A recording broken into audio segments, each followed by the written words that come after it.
기도드렸습니다.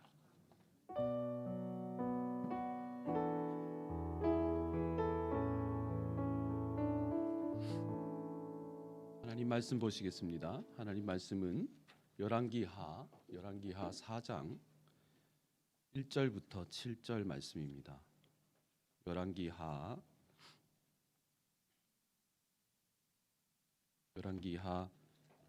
4장 1절부터 7절 말씀입니다. 제가 한 절 읽고 여러분이 한 절 읽고 교독하겠습니다. 열왕기하 4장 1절부터 7절 말씀입니다. 제가 먼저 읽겠습니다. 열왕기하 4장 1절. 선지자의 제자의 아내 중에 한 사람이 엘리사에게 부르짖어 이르되 당신의 종 나의 남편이 이미 죽었는데 당신의 종이 여호와를 경외한 줄은 당신이 아시는 바니이다.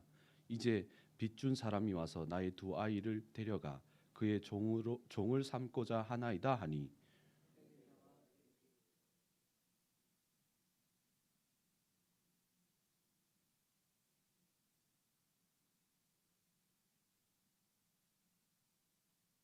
이르되 너는 밖에 나가서 모든 이웃에게 그릇을 빌리라. 빈 그릇을 빌리되 조금 빌리지 말고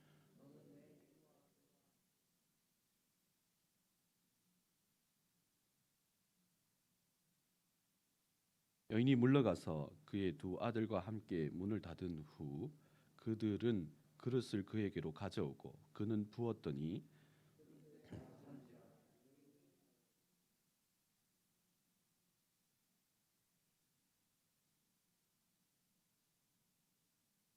그 여인이 하나님의 사람에게 나아가서 말하니 그가 이르되 너는 가서 기름을 팔아 빚을 갚고 남은 것으로 너와 내 두 아들이 생활하라 하였더라. 아멘. 지난 시간에 우리가 코로나 시대를 살고 있으면서 진정한 일상의 의미가 무엇인가를 묵상을 했습니다. 근데 오늘 이 본문 말씀을 통해서 우리가 묵상하기 원하는 것은 그러면 우리가 어떻게 진정한 일상을 살 수 있느냐는 거예요. 여러분, 우리는 이 말씀을 통해서 그 열왕기하라는 이 영적인 흑암기에 하나님이 그의 백성을 어떻게 돌보는가를 묵상할 수가 있습니다. 또 열왕기하는 오늘 이 본문을 시작해서 네 가지 이야기를 하는데 그 중에 첫 번째 부분이 오늘 말씀이에요. 여러분, 각 시대는 그 시대를 나타내는 인물상이 있습니다. 나폴레옹 그러면은 유럽을 평정한 프랑스의 국력이 가장 큰 프랑스의 중흥기를 나타내는 인물이 되죠. 그리고 양귀비 그러면은 당나라 시대의 경국지세가 아닙니까? 그리고 요즘은 요즘 시대를 지칭하는 말들이 굉장히 많습니다. 88만 원 세대, 그리고 N포 세대 등등 이게 그 시대를 나타내는 인물상들이 있어요. 근데 오늘 이 본문에 등장하는 과부는 이 엘리야와 엘리사가 살아가던 시대를 나타내는 대표적인 인물입니다. 하나님은 그 성경에 그 시대의 바로메타가 되는 특별한 인물상을 두 부류의 사람을 우리에게 소개합니다. 뭐냐면 첫 번째로는 레위인과 제사장들입니다. 이 사람들은 약속의 땅을 차지했지만은 하나님께서 그들의 몫으로 토지를 주지 않았어요. 그들은 12지파의 땅 속에서 흩어서 살면서 그것에서 하나님의 말씀을 가르치면서 그것으로 생활하게 했습니다. 두 번째 부류의 사람인데 그 사람은 뭐냐면 이 과부와 고아들이에요. 성경이 말하는 세상에 가난하고 힘든 사람 많지만 하나님이 우리에게 대표적으로 말하는 그 가장 사회의 최하위층, 최약자들을 가장 보호받아야 할 대표적인 사람을 이 과부와 고아로 성경은 기록을 합니다. 그래서 성경의 신명기 27장에 보면 대표적으로 그 밀밭을 이렇게 추수할 때마다 한 모퉁이는 과부와 고아를 위해서 남겨두게 돼 있어요. 그 희년 제도라든지 아니면은 11조의 성전세의 일부는 꼭 과부와 고아를 위해서 쓰게 돼 있습니다. 그래서 여러 대표적인 인물들, 그러니까 이 레위인과 제사장의 그룹과 과부와 고아의 이 사람의 삶이 어떤지를 보면 그 시대가 하나님의 말씀대로 제대로 돌아가고 있는지가 되는 굉장히 바로메타 같은 사람들이 이 레위인과 과부와 고아라는 거예요. 그런데 오늘 이 본문의 과부는 이 성경이 말하는 두 부류의 사람을 다 포함한 사람이 됩니다. 왜냐하면 그의 남편은 레위인 같은 이 선지자의 제자였습니다. 그래서 구별된 사람이었는데 이 사람이 남편이 죽어버리고 가부가 되고 가난한 삶을 살아가서 이렇게 힘든 삶을 살아가는 이 시대를 다 담고 있는 여자가 그냥 가부를 하나 말하고 싶은 게 아니고 이 본문에 나타나는 이 엘리사를 찾아온 과부라는 거예요.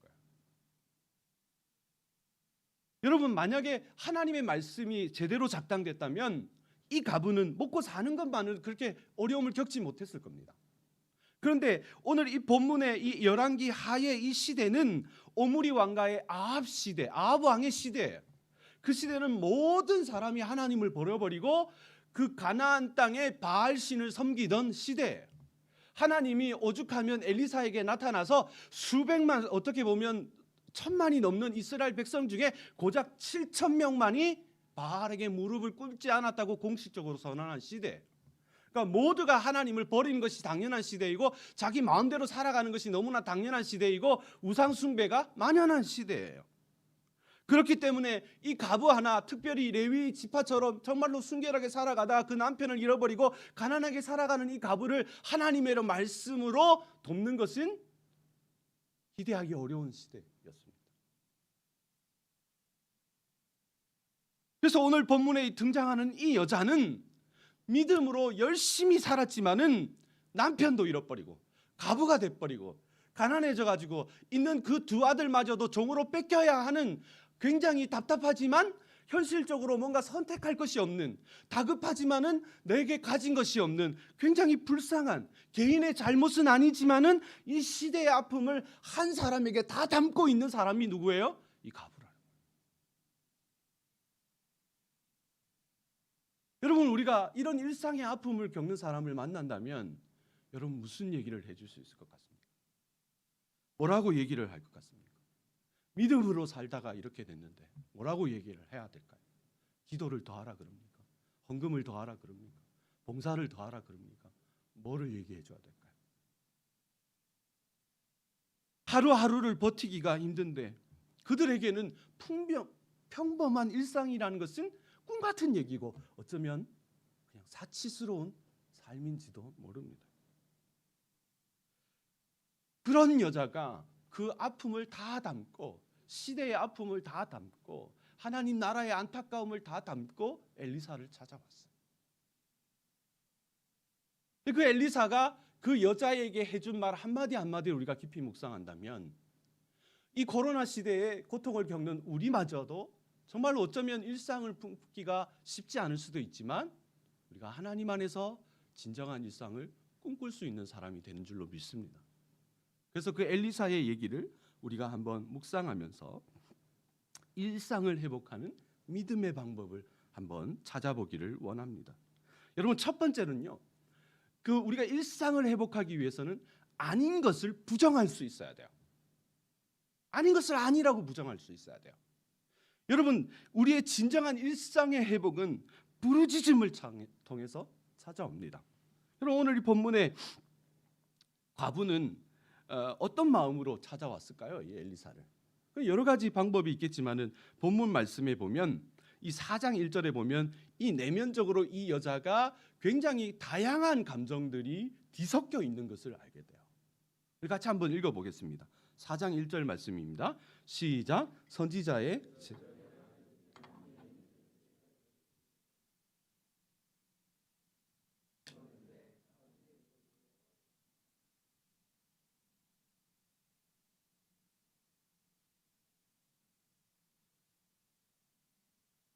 여러분이 먼저 보시면 이 여자가 가장 먼저 뭐라고 얘기합니까? 나의 남편이 이미 죽었는데 당신의 종이 여호와를 경외하는 줄을 당신이 아시는 바니이다, 그렇게 얘기를 해요.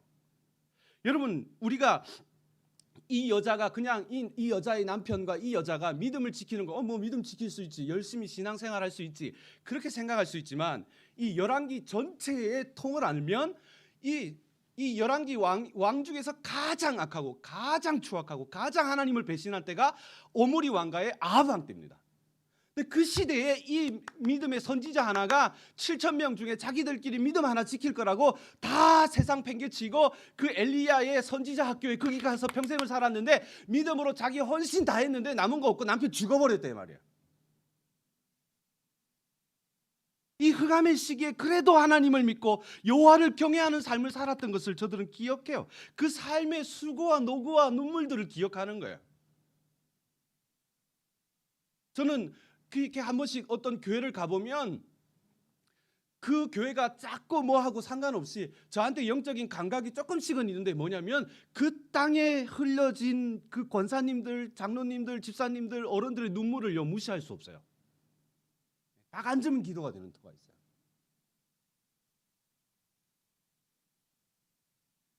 아유 내가 나이 먹어서 아무것도 안 한 것 같지만요. 아니요. 앉아서 기도하는 그 하나를 하나님이 그 땅 하나에 차곡차곡 쌓아놓은 느낌을 많이 받아요. 저는. 그래서 우리가 얼마 안 돼서 젊은 교회가 되는 것도 너무 좋지만은 어떤 때는 오랫동안 그 교회에 의해서 눈물 흘린 그 권사님들. 그래서 제가 이불로 그런 교회 가면 항상 그 권사님 매트가 있어요. 그 이불로 앉아본다. 거기 눈물 무시할 수 없어요. 그러니까 이 여자가요. 선지자 학교를 찾아와서 내 남편의 죽음을 회고하는 것이 아니라 내 남편이 죽었는데 이 어려운 시절에 그가 어떻게 하나님을 믿었는지를 기억하는 거야. 그러니까 이 여자는 엘리사를 찾아올 때 그 과거지만은 영적인 유산을 기억하는 믿음의 고백이 있었어요. 근데 반면에 이 여자의 마음에 또 뭐가 있냐면 이제 빚준 사람이 와서 나의 두 아이를 그의 종으로 삼고자 하나이다라는 거예요. 이게 현실인 거예요.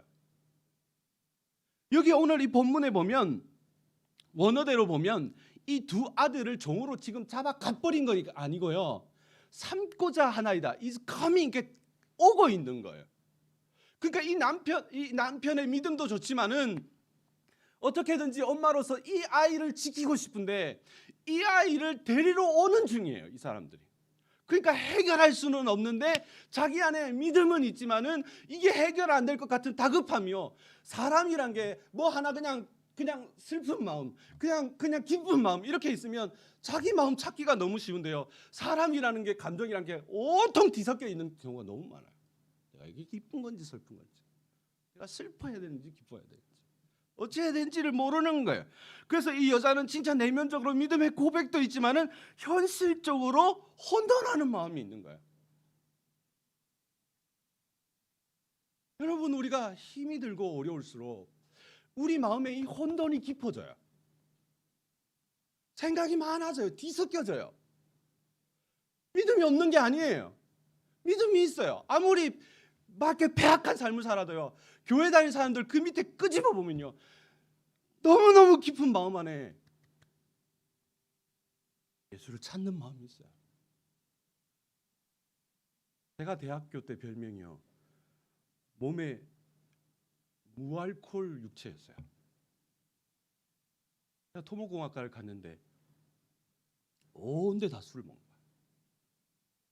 한번 술을 먹었다 하면은 이게 저녁 8시에 1차. 그럼 교수님 왜 실험 마치고 늦게 온지 몰라. 그럼 새벽 1시, 2시에 2차가 시작이 돼요. 그럼 새벽 4시까지. 그래서 믿는 사람이라고는 MT에 나 혼자밖에 안 가요. 온 120명이 다 앉아가지고 우리 때는 월추산이니 뭐니 그런데 민박 가면 쭉 다 깔아갖고 나 혼자 술 한 잔 먹고 안 먹고 있는 거예요. 온데 토하고 온데 오줌 누고 어떻게 들어온지 정신이 멀쩡한 사람 나밖에 없는. 그 길 MT를 자꾸 따라가니까 어떤 놈 하나가 저를 찾아왔어요. 김자연이라는 제 동기였는데 너 때문에 미치겠대. 왜? 미치겠다. 왜 미치냐고 물으니까요. 이렇게 다리 사이로 이렇게 부르더라고요. 주암산 그쪽 뒤로. 자기가 장로 아들인데 너만 보면 내가 미치겠다. 술을 막 뒤집어 먹고 우리 학과에서 알아주는 애거든요. 술을 얼마나 먹든지. 농구도 잘하고 키도 크고 잘생겼어. 온통 혼동하는 마음속에 있어도 그 안에 뭐가 있는 거야. 하나님을 향한 믿음이 있어요. 저는 그것을 믿습니다. 할렐루야. 여러분, 우리가 고난이 오면요, 마음에 뒤섞임이 있어요. 근데 하나님이 주신 마음만 가져야지 아닌 것은 아니라고 부정할 수 있어야 돼요. 근데 부정할 수 있는 가장 좋은 방법이 뭔지 압니까? 하나님 앞에 부르짖는 거예요. 할렐루야. 내가 이건 아니야, 나는 아니야, 나는 아니야, 나는 죄인이 아니야, 나는 악하지가 않아, 나는 그런 아이가 아니야, 나는 뭐가 아니야, 나는 뭐가 아니야, 아니야, 아무 생각해도 안 돼요. 그게 되면 내가 뭘 그거 하면 되죠. 그러나 오늘 이 본문에 보니까 이 여자가 그 혼돈 속에서 엘리사를 찾아오는 거예요. 그러면서 부르짖었다 그랬어요. 부르짖었다. 여러분이 히브리어의 부르짖다라는 치아카라는 말은 뭐냐면 그냥 엘리사한테 와서 이 사람이 내 인생이 내가 믿었는데 내가 예수 믿고 이게 뭐냐고, 내가 예수 믿고 이게 뭐냐고 그냥 하소연하려고 온 게 아니고요. 부르짖다는 말은 출애굽기 4장에 이스라엘 백성들이 하나님 앞에 부르짖었다 그 말이에요. 한나가 하나님 앞에 부르짖었다 그때 쓸 때 쓰는 말이 치아카라는 뜻이에요. 여러분, 우리의 인생 속에 고난이 많을수록 우리가 일상으로 돌아가고 싶을수록 내 마음의 내면에 일어나는 부정적인 모든 것을 하나님 앞에 치아카 부르짖음으로 말미암아서 아닌 것을 아니다고 고백할 수 있는 여러분 되기를 간절히 축복합니다. 아닌 거예요. 여러분, 인간은요, 고통을 대처하는 방식을 항상 자기의 고통, 그 어려움을 최소화하는 방향으로 가려고 해요. 그래서 인간은 고난이 만성화되면 그 고통에 저항하기보다도 잠시 그것을 잊기 위해서 그 고통을 적응하고 순응해버려요. 왜? 내가 고통이 싫으니까. 그래서 고통이 만성화되고요. 만성화된 고통은 운명화돼요. 그래서 나는 원래 이런 인간이야 라고 운명화되어 있어요, 사람이. 근데 하나님의 부르짖음 속에서 뭐를 기억하라는 거예요? 너 그거 아니다는 거예요.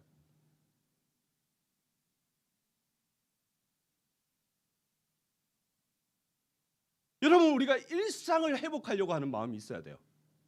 하나님 앞에 나는 늘 이렇게 저주스러운 인생 살아야 되는가? 그거 아니다는 거예요. 난 늘 이렇게 바보같이 살아야 되는가? 그거 아니다는 거예요. 뭐 하려고 하나님이 여러분을 그렇게 부르겠습니까? 이 선지자의 아내가 자기 인생이 그렇게 계속 쳇바퀴 돌면 자기는 원래 그런 인간이고 원래 이렇게 살 수밖에 없고 내 인생이 이렇게 운명 지어져 있고 나는 이렇게 태어났구나, 나는 이렇게 살아버려야지, 그거 아니다 이 말이에요. 여러분, 하나님이 우리의 일상을 회복시키기를 원하십니다. 할렐루야. 그럼 우리 마음 안에 우리가 아닌 것을 부정할 줄 알아야 돼요. 내가 아닌 것을 저항할 줄 알아야 돼요. 싸워야 될 줄 알아야 돼요.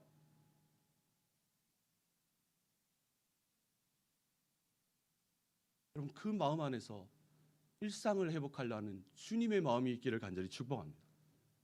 우리는 그런 인생이 아닙니다. 두 번째로 우리의 일상을 회복을 하는 것을 뭐냐면요, 있는 것을 긍정할 줄 알아야 돼요. 여러분, 하나님의 일상의 회복은 우리에게 있는 가장 작은 것부터 시작이 됩니다. 여러분, 삶에 좌절한 사람들의 심리적인 특징이 뭐냐면 나는 원래 할 수 없고 나는 아무것도 없다는 거예요. 가진 게 뭐 있냐는 거예요. 여러분, 엘리사가 그 찾아온 과부에게 가장 먼저 묻는 게 뭡니까? 내 집에 무엇이 있느냐예요. 여러분, 과부의 인생은 항상 남편도 없고 돈도 없고 뭘 할 수 있는 게 없어요, 여자가. 그래서 아무것도 없다는 말이 틀린 게 아니에요. 그래서 여자가 아무것도 없는데 엘리사가 자꾸 네가 뭐가 있냐 그러니까 곰곰이 생각하니까 집에 뭐 하나 있어요. 기름병 하나 있어요. 조그만 기름병 하나. 근데 기름병 하나 있다라고 이 사람이, 그러니까 이 과부의 심리 상태가 이 기름병 하나 있어요라고가 되는 게 아니고 늘 부정적인 생각이 내 마음에 꽉 차요. 남편도 없고 뭐도 가난하고 돈도 없고 뭐 없고 나는 여자는 없고 뭐 없고, 그러니까 그 있는 거는 못 보고 없다 그런 거야. 아무것도 없나이다라고 얘기를 하는 거야. 기름병 하나라도 있습니다 이렇게 얘기한 게 아니라 아무것도 없어요, 기름병밖에라고 얘기하는 거예요. 근데 이 여자의 말을 곰곰이 생각해 보면 이 기름병 하나라는 게 참 이스라엘의 그 유대의 여자의 입장으로서는 이해가 되는 말이기도 해요. 여러분, 이 기름병이라는 건 아마 올리브유를 말하는 건데, 올리브유를 처음 따서 제일 비싼 거는 주로 하나님의 성전에 쓰거나 아니면 의료용으로 치료용으로 씁니다. 제일 최상급은.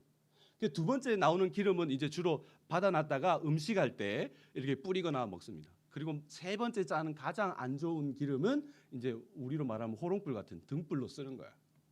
근데요, 이 기름이란 특징이 뭡니까? 홀로 있을 땐 다 소비적인 거야, 소모적인 거야, 뭐 없어져 버린 거야. 그리고 음식을 해 먹으려니 음식이 없는데 뭐를 해 먹냐는 거야. 그러니까 이 기름병 하나가 이 가부에게 주는 이미지가 뭐냐면, 있긴 있는데 있어봐야 아무 짝에 소용없는 거, 그거 하나 있다는 거예요. 그러니까 이 여자는 없는 거예요. 있어도 있는 거 하나, 그거 하나로 있으나 마나 하는 거밖에 없는 거예요, 자기 인생에. 저는 솔직히 이거를 쓰면서 내 인생 같다, 그 생각을 들 때가 있었어요. 가만 생각하니까 남보다 그렇게 뭐 크게 잘하는 것도 없는 것 같고, 남보다 뭐 그렇게 있는 것 같지도 않고, 내가 뭘 하려니 뭐 돈도 뭐 없는 것 같고, 그런 거예요. 우리 인생이 이렇게 답답할 때가 많아요. 답답한 게 늘 그렇게 막막하고 답답한 게 가진 게 없다는 것이 우리의 항상 결론이에요. 그래서 이 여자가 뭐라고 얘기합니까? 나는 아무것도 없습니다. 근데요, 엘리사는 그 순간에 네가 가지는 게 뭐야? 아무것도 없는데요. 그러니까 그거 아무것도 아닌 그걸 가져오라. 여러분, 하나님이 우리를 회복시키실 때는 반드시 뭐 큰 걸로 그러실 수도 있겠죠. 그러면 얼마나 좋은 인생이에요. 그런 일도 있기를 바랍니다. 그러나 더 확률적으로, 더 보통적인 얘기는 뭡니까? 나에게 아무것도 아니라는 그거를 쓰시는 하나님. 할렐루야. 저는 뭐 다른 거 없어요. 설교 뭐 모르겠어요. 전 너무 잘한다고 생각하지도 않아요. 그냥 그저 우는 것밖에 없어요. 하나님 앞에 내 진심이 여기 앞에 서면 눈물 나는 그거밖에 없어요. 그럼 하나님 그거 쓰세요. 여러분, 아무리 가난해도, 아무리 죽을 것 같아도 집에 진짜 I have nothing, 아무것도 없는 사람은 없어요. 그게 그 값어치를 몰라서 없어 보이는 거지. 하나님 우리에게 이미 우리의 일상을 회복할 은혜와 은사와 달란트를 주신 줄로 믿습니다. 그래서 절망하는 사람한테 엘리사가 야, 너 뭐 가지고 있냐? 라고 말하면 굉장히 뭔가 이렇게 너무 뭐랄까 비참하게 만드는 것 같지만, 엘리사가 그 질문을 하는 거예요. 그 가부가 울고 있는 그 순간에 야, 네 집에 뭐가 있냐? 아무리 생각해도 아무것도 아닌 것 같은데 가져와. 하나님이 쓰신 거예요. 여러분의 인생 속에 일상을 회복하기를 원하십니까? 하나님의 뜻대로 살아가기를 원하십니까? 그럼 두 번째 질문이 필요해요. 여러분이 뭐가 있습니까? 아무것도 없는데 그 대답을 원하는 게 아닙니다. 하나님이 뭘 주셨는가? 세상과 비교해서 너무 초라해 보여도 반드시 하나님이 주신 기름병 하나라도 있을 거 아니에요. 한 종지라도 있을 거 아니에요. 간장 한 종지라도 있을 거 아니에요, 집에. 간장 한 종지로 뭘 하라는 겁니까? 하나님께 드리면 하나님이 쓰신다. 그래서 자꾸 없다 하지 말고 하나님이 주신 것을 긍정함으로 하나님의 일상으로 돌아가는 여러분 되기를 간절히 축복합니다. 세 번째는 뭐냐면요, 가장 중요한 건데, 우리의 일상의 회복은 내가 없는 것을 없다 아닌 것을 부정할 수도 알아야 되고, 또 나에게 주신 것을 있다고 긍정할 줄도 알아야 되지만, 그 인간적인 노력 위에 가장 뭐가 필요하냐면 하나님의 채우심이 필요해요. 그럼 우리가 교회를 다니는 이유가 뭡니까? 심리적으로 뭐 위로받고 긍정적인 생각을 갖고 네 삶의 인생이 뭐고 사람하고 교제하고 맛있는 거 나눠 먹고 그러려고 교회 다니면 세상에 좋은 데가 너무 많아요. 근데 교회라고 하는 것은, 그리고 제가 늘 기도하고 꿈꾸는 교회는 뭐냐면 살아계신 하나님을 만나는 거예요. 여러분의 인생 가운데 거기에 계신 하나님을 만나는 거예요. 할렐루야. 그러니까 내 인간적인 노력, 내가 하나님을 붙들려고 하고 이런 인생 더 이상 안 살려고 하고 하나님 앞에 달라고 말하고 내가 있는 것에 감사하는 그 속에 하나님의 역사하심이 반드시 있어야 되는 줄로 믿습니다. 여러분, 이 여자는 정말로 그 인생에 해피하고 싶은 마음이 너무 많을 거예요. 근데 여러분 해피로 생각하면은 도망간다 이 말이에요. 여러분 남편을 잃어버리고 얼마나 원망했을까요, 이 여자가.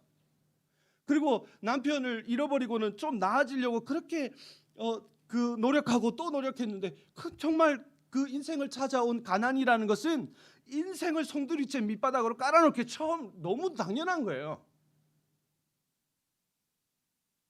안 당해본 사람은 모르는 거예요. 그런 마음에 있으면 이 여자는 아마 그 엘리야 학교 그쪽으로 쳐다보기도 싫은 거야.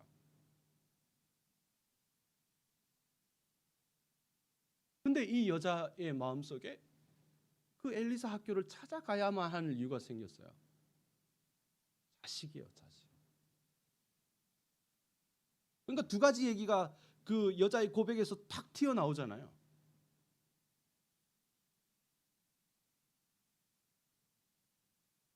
다시는 찾아오기도 싫었는데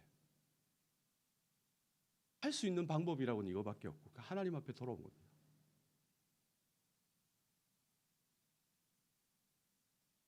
자기는 아무것도 없다고 생각했는데 이 엘리사가 그 여자에게 니 뭐 있냐? 당황스러워. 기름병 하나밖에 없어. 이거 뭐 하실라 그래요? 그런데 이 엘리사가 그 여자한테 하나를 더 요청합니다. 뭐라고 얘기합니까? 너 가서 너희 이웃집에 가서 그릇들을 빌려오너라.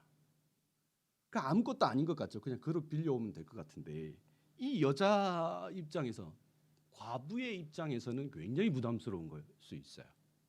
왜냐하면 평생 돈 빌린 거 싫어서 왔는데 또 뭘 빌려오라는 그 자체도 싫고, 내가 내 인생이 이렇게 돼버린 거, 내가 예수 믿고 이 따위로 사는 걸 온 동네 사람이 아는데 그 그릇 하나 뭐라고 빌려가는, 그게 행복할 리가 없어요. 이 여자가 그거 싫어서 여기 왔더니 하나님이 또 시키는 거, 싫은 거 그거 또 하라는 거.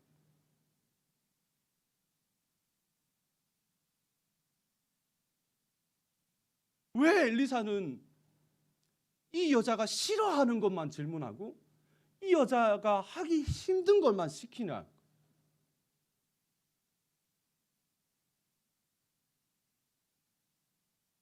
여러분, 가난해서 꿈도 꿀 수 없다는 말이 있어요.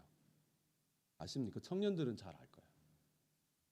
워낙 요즘에 학력 차이가 부모의 돈 차이고 그러다 보니까 뭘 하나 하려고 가난해도 꿈꿀 수가 없다. 그런 말을 청년들이 유행처럼 해요. 여러분, 교난을 겪으면 겪을수록, 삶이 힘들어지면 힘들어질수록 우리 안에 꿈이 자꾸 줄어들어요. 사람이 꿈이 줄어들면 기대가 줄어들고, 기대가 줄어들면 일을 하기 전에, 그러니까 일을 하기 전에도 포기하고 말아요. 안 된다. 뭘 할 수가 없는 거니까. 근데 만약에 여러분 엘리사가 이 여자가 너무 불쌍해서, 야, 내가 너 기름 줄게. 너 집에 뭐 있냐 갖고 와라. 내가 쏟아 부어 줄게. 그러면 이 여자는 아마 자기 꿈만큼 가져왔을 거예요. 자기가 생각하는 만큼 가져왔을 거예요.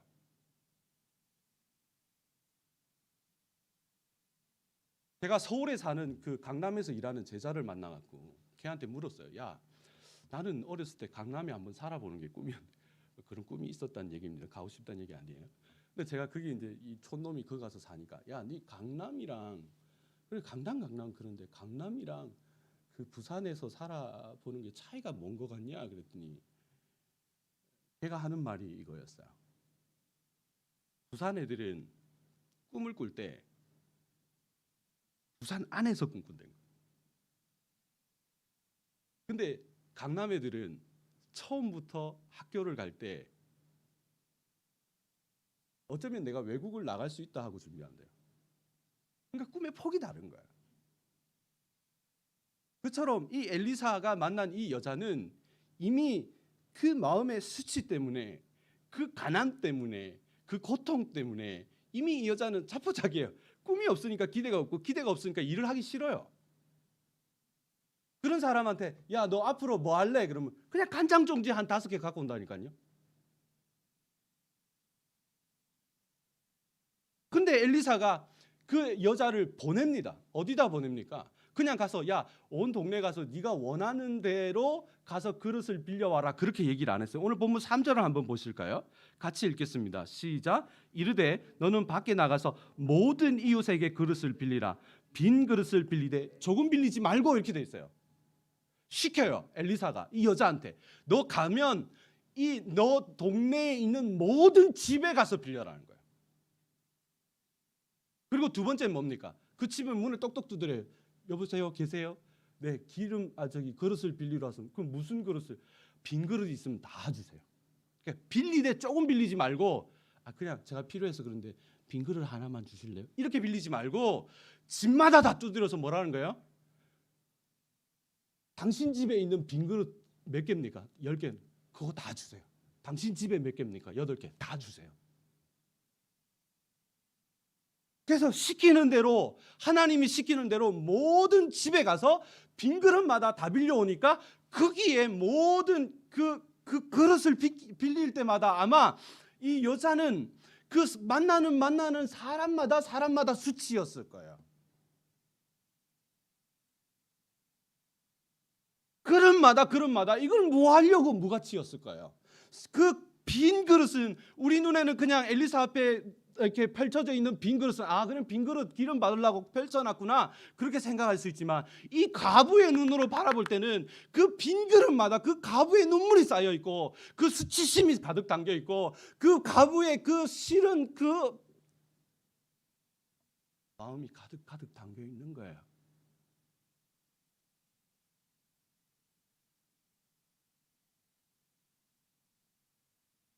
남의 집 가서 밥 안 얻어 먹어봤죠? 전 제 나이에 해봤다고요.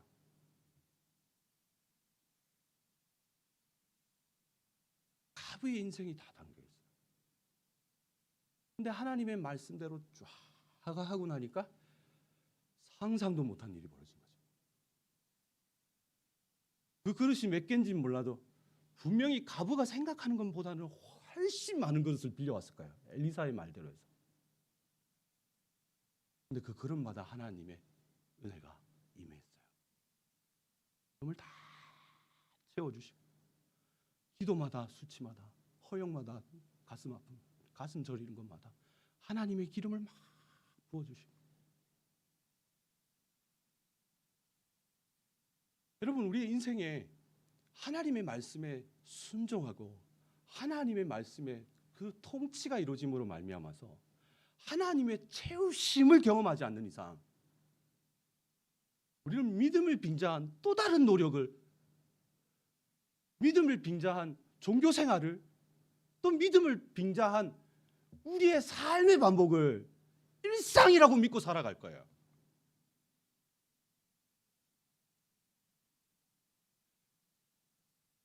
늘 나라는 그 인생을 간장종지 5개에다가 박아놓고 그거 채워지면 만족하고 살아갈 거예요. 하나님은 우리를 찾아오셔서 우리의 삶을 채우기를 원하십니다. 할렐루야. 그래서 정말 생각지도 못한 그 은혜가 우리 인생 속에 있기를 원합니다. 그 채우심이 있을 때 우리는 하나님이 원하시는 하나님의 일상을 살 수 있는 줄로 믿습니다. 여러분, 하나님이 아니라고 말하는 거, 아니라고 부정할 수 있는 여러분 되기를 간절히 축복합니다. 그리고 니한테 뭐가 있냐 하나님 물으시면, 하나님 나 이거밖에 할 줄 모르는데요. 아니, 그거 내가 쓸게 하실 때 하나님 앞에 긍정하시는 여러분 되기를 간절히 축복합니다. 그래서 하나님이 쓰신다면 정말로 믿음의 그릇마다 채워주실 그 하나님의 공급하심을 날마다 누리면서 정말 코로나와 비교될 수 없는 주님의 진정한 일상을 살아가는 반디일의 모든 성도 되기를 간절히 축복합니다. 그 마음이 우리 안에 있기를 간절히 축복하면서 우리 하나님 앞에 찬양하며 나아가겠습니다.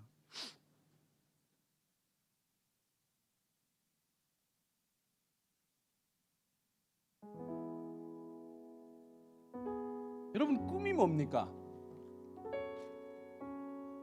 제가 한 청년에게 물었어요. 꿈이 뭐냐고.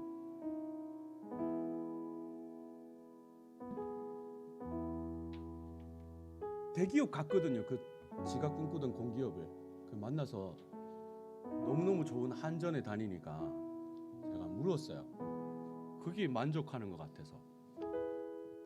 네 꿈이 뭐냐 그랬더니 글쎄요, 그래요. 교회 열심히 다니는데.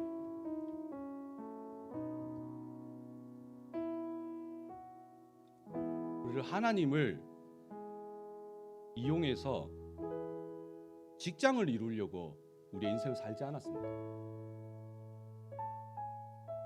하나님을 이용해서 사업을 일으키려고 우리가 사는 게 아니에요. 꿈이 뭡니까?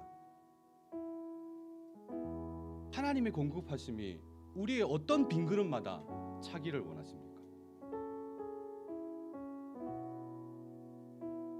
빈 그릇 가운데 주님의 은혜가 차기를 원합니다. 정말 우리가 주님 앞에 설 때 우리 주님 만나는 것이 너무 기쁜 인생이었으면 좋겠습니다. 마치 제가 한 번씩 생각을 해봐요. 내가 1등한 성적표를 들고 엄마를 만날 때, 아빠를 만날 때, 그것처럼 내가 우리 주님 앞에 섰을 때, 나 우리 주님 빨리 만나고 싶어. 그 인생을 꿈꾸면서 우리의 일상을 꿈꾸는 여러분들에게 간절히 축복합니다. 그 은혜 가운데 나아가기를 원합니다.